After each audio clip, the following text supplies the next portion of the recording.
The Beast of Chicago, an introduction to H. Holmes, Herman Webster Mudgett, a name lost to time, forgotten in the dustbin of history, but the name he chose for himself, the name that dripped with malice and echoed with the screams of his victims, that name will never be forgotten. H. Holmes, America's first serial killer, a monster who stalked the gas-lit streets of Chicago, cloaked in charisma and fueled by an insatiable darkness.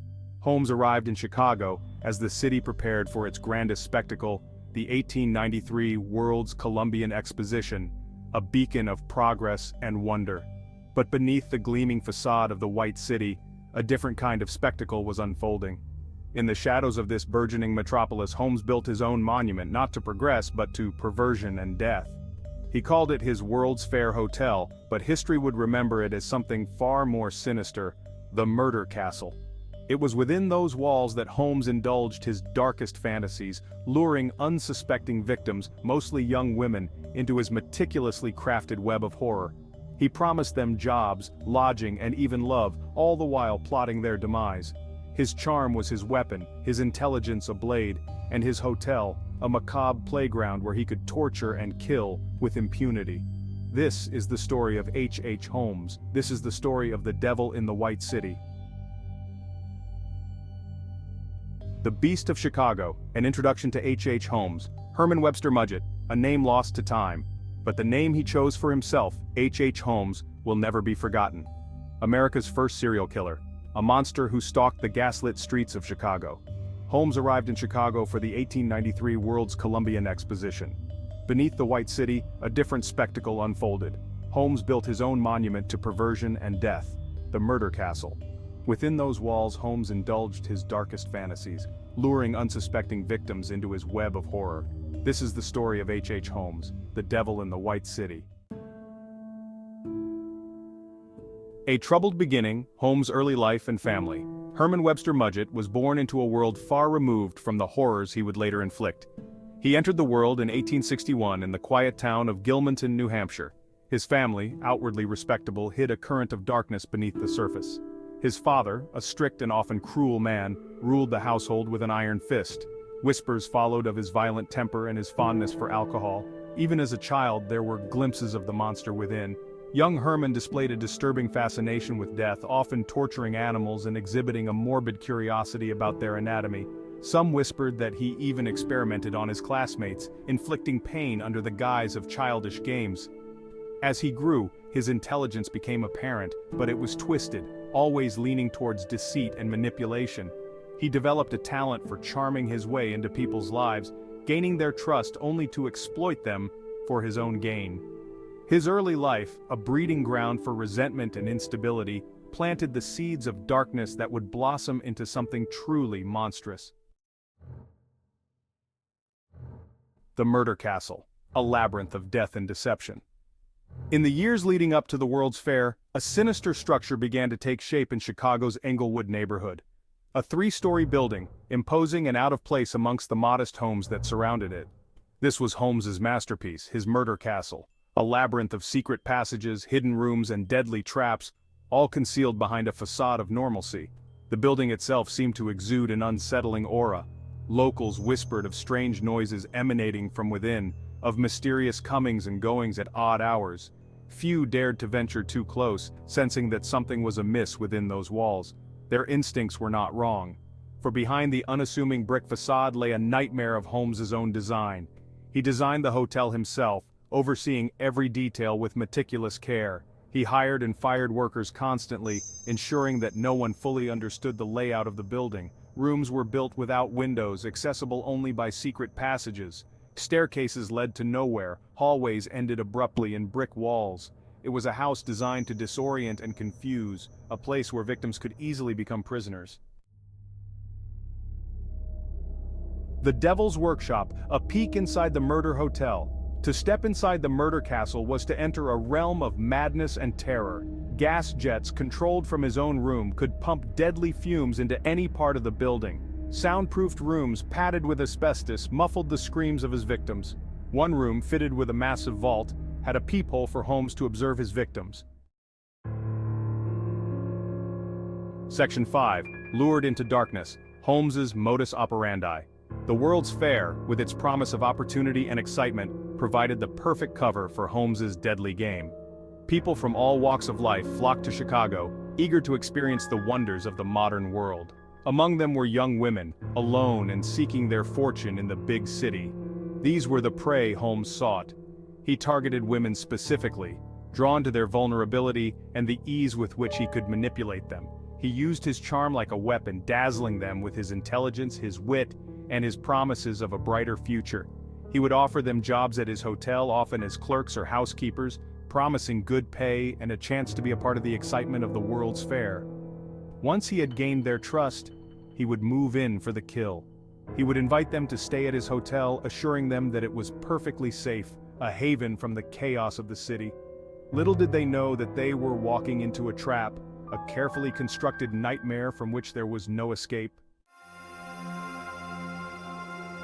Section 6. The Siren Song of Deception, Manipulating the Vulnerable. Holmes was a master manipulator, a puppeteer who knew exactly which strings to pull to make his victims dance to his tune. He preyed on their hopes and dreams, exploiting their loneliness and desperation. He would shower them with attention and affection, making them feel special, chosen. He would listen to their problems, offering sympathy and understanding, positioning himself as their confidant, their savior. He used their trust against them, convincing them to sign over their life insurance policies, naming him as the beneficiary. He would persuade them to reveal their deepest secrets, using that information to further control and manipulate them. He stripped them of their support systems, isolating them from their families and friends, making them completely reliant on him. And then, when they were most vulnerable, when they believed they had found a true friend, a protector in the heart of the city, he would strike. He would lead them into his web of death, their trust transformed into a weapon used against them. Section 7. Whispers in the Windy City, the Fair and Growing Suspicion. As the World's Fair reached its zenith, casting a dazzling light upon Chicago, so too did the darkness within the murder castle deepen. The disappearances mounted. Young women, lured to the city by the promise of a brighter future, vanished without a trace. Whispers of foul play began to circulate, rumors of a monster stalking the streets, preying on the innocent. The police, overwhelmed by the influx of visitors to the city and distracted by the grandeur of the fair, were slow to react. Holmes, ever the cunning manipulator, used the chaos to his advantage. He blended in, a respectable businessman amidst the throngs of people.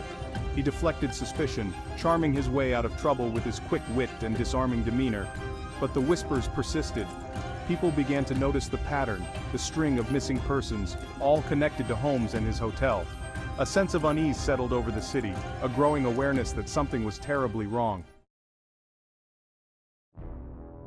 Section 8. A web unraveled, the mistakes that exposed a monster. Even the most cunning predator makes mistakes. Holmes, for all his intelligence and meticulous planning, was not infallible. As the body count rose, so too did the cracks in his carefully constructed facade begin to show.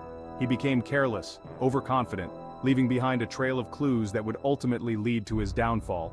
He confided in the wrong people, boasting of his crimes to cellmates and acquaintances, unaware that his words would come back to haunt him. He made sloppy financial transactions, forging documents and collecting insurance payouts on his victims, attracting the attention of investigators. And perhaps his biggest mistake was underestimating the tenacity of those who sought to expose him. A detective from Philadelphia, Frank Geyer, began investigating Holmes in connection with a separate insurance fraud case. Geyer, a methodical and relentless investigator, refused to let go. He followed the trail of bodies, the whispers of rumors, and the paper trail of Holmes's deceit, slowly piecing together the horrifying truth. Section 9. The Walls Close In, Holmes' Capture and Chilling Confessions. In November of 1894, the walls finally closed in on H.H. Holmes. He was arrested in Boston, not for the murders in Chicago, but for the insurance fraud case that had initially attracted Detective Geyer's attention. As Geyer dug deeper, however, the full scope of Holmes's crimes began to emerge. The murder castle was raided, its gruesome secrets laid bare for the world to see. The hidden rooms, the torture devices, the stench of death that permeated the building, all served as a testament to the horrors that had transpired within those walls.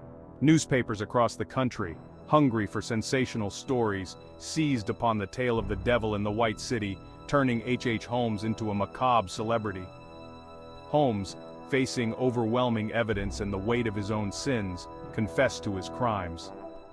He boasted of killing 27 people, though the true number of his victims may never be known. His confessions, detailed and chilling, sent shockwaves through the nation, confirming the darkest fears of a society grappling with the existence of such evil. Section 10. Legacy of a Monster: The Enduring Shadow of H.H. Holmes. On May 7, 1896, H.H. Holmes was hanged at Moyamensing Prison in Philadelphia. His death, however, did little to quell the fascination with his crimes. The legend of H.H. Holmes, the Devil in the White City, lived on, his name forever etched in the annals of American crime. The Murder Castle, once a symbol of terror, became a macabre tourist attraction, drawing curious onlookers eager to catch a glimpse of the place where such evil had unfolded. It was eventually demolished, but the stories lingered, passed down through generations, ensuring that the memory of Holmes's crimes would never truly die. His legacy extended beyond the walls of his hotel, however.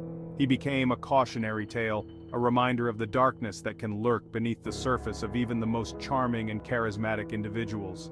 He sparked a national conversation about the nature of evil, the vulnerability of innocence, and the responsibility of society to protect its most vulnerable members.